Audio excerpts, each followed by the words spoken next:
Hello all, welcome to the DKD Yashwantrao Chauhan Polytechnic Inchalkarji. In this series of video lecture, we are going through the subject Industrial Engineering and Quality Control. In that subject, we have started the chapter number 1, that is Work Study. This is lecture number 10 of this chapter. The course outcome. After completion of this chapter, the student will able to apply the work study techniques to optimize the manufacturing processes. The contents of this lecture is work measurement, time study, introduction and objectives of work measurement, procedure of work measurement. आता previous lecture मध्ये आपण सगळं बघितलं की work स्टडीचे दोन types आहेत, method study and work measurement. Method study is also called as motion study.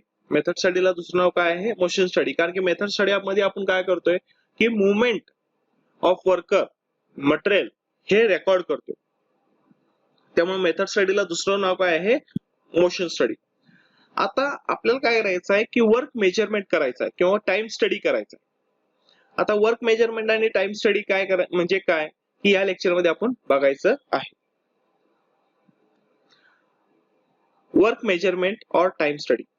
The work measurement refers to the estimation of standard time for an activity, that is the time allowed for completing one piece of job by using the prescribed method.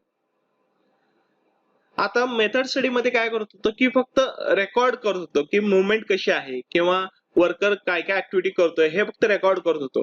पण work measurement मध्ये काय आहे किंवा time study मध्ये काय आहे की प्रत्येक ऍक्टिव्हिटीला किती वेळ लागतो, म्हणजे टाइम स्टडी करतोय की ते काम करण्यासाठी किंवा ते मेथड कंप्लीट करण्यासाठी किंवा एक जॉब पूर्ण करण्यासाठी किती वेळ लागणार आहे ते म्हणजे काय असणार आहे? वर्क मेजरमेंट और मेथड स्टडी.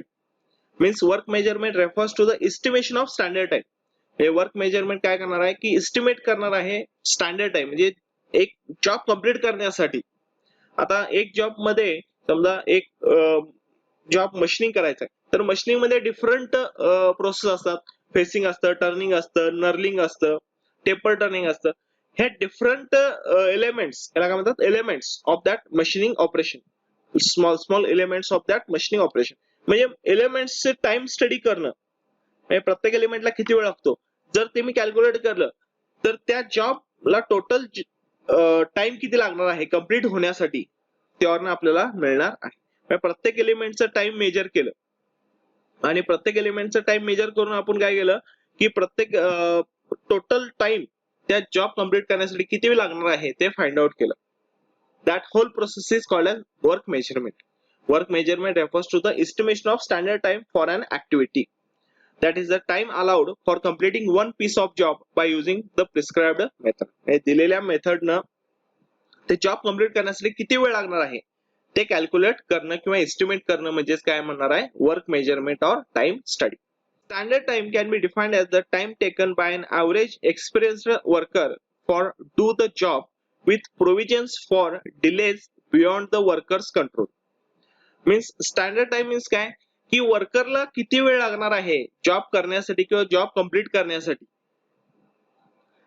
एक्सपिरियन्स वर्करला किती वेळ लागणार आहे जॉब कंप्लीट करण्यासाठी by considering the delays. For example आता एक वर्कर आहे, तो वर्कर एका शिफ्ट मध्ये म्हणजे 8 तासासाठी तो काम करतोय इंडस्ट्रीमध्ये.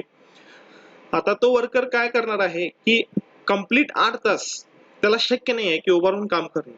मग त्यासाठी काय केलं जातं की त्याला लंच ब्रेक दिलं जातं किंवा रेस्ट घेण्यासाठी एक वेळ दिला जातं, टी ब्रेक दिलं जातं.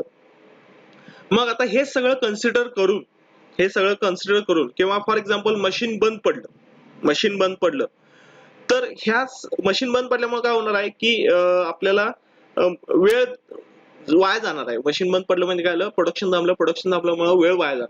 मग ह्या सगळ्या डिलेज, हे सगळं जे वेळ वाया जाणारे घटक आहेत हे सगळे कन्सिडर करून काय केलं जातं? स्टँडर्ड टाइम कॅल्क्युलेट केलं जातं.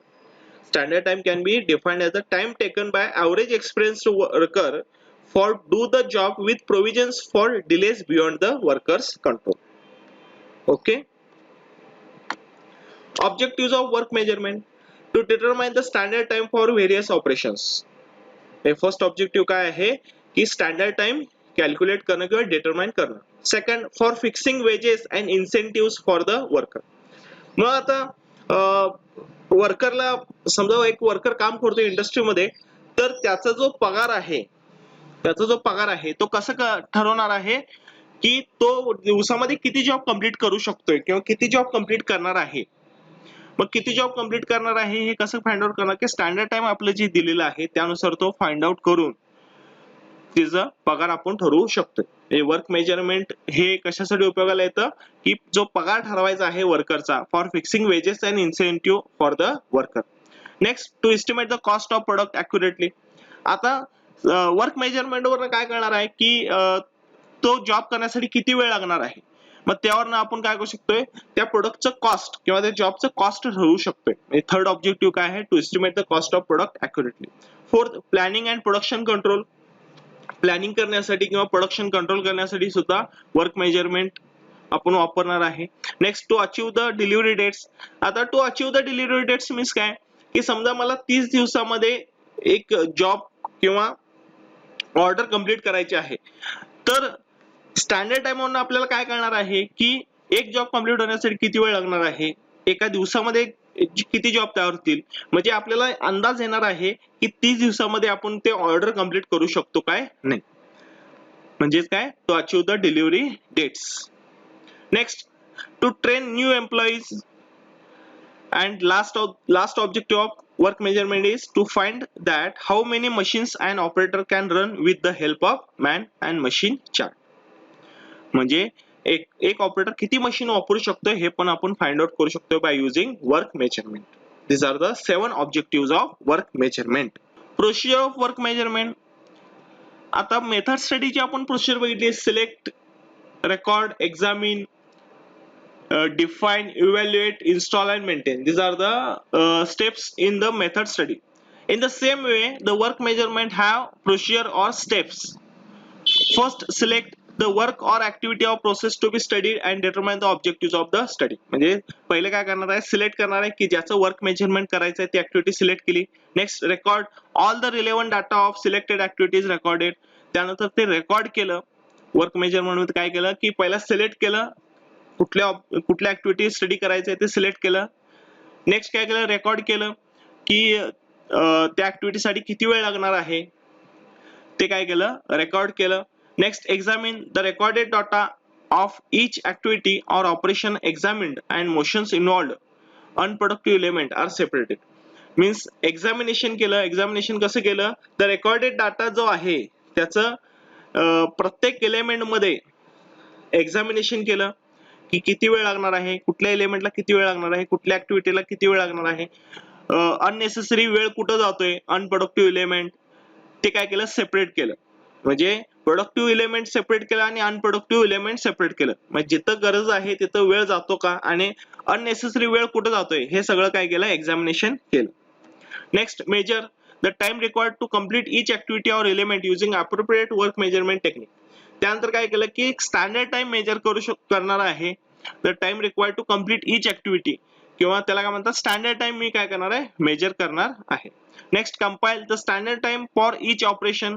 त्यावरनं काय करणार आहे मेजर केल्यानंतर एक स्टँडर्ड टाइम मी ठरवणार आहे की ते ऍक्टिव्हिटी करण्यासाठी किती वेळ लागणार आहे. Next define the method and standard time for the activity.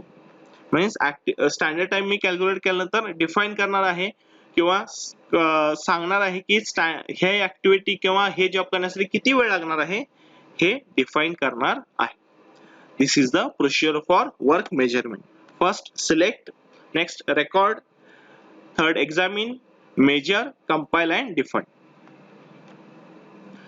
Time study equipment. आता वर्क मेजरमेंट करण्यासाठी किंवा टाइम स्टडी करण्यासाठी इक्विपमेंट काय काय वापरणार आहे. एक तर stopwatch, time study board, time study forms, motion picture camera, video tape recorder and time study machine. These are the equipment for work measurement or time study.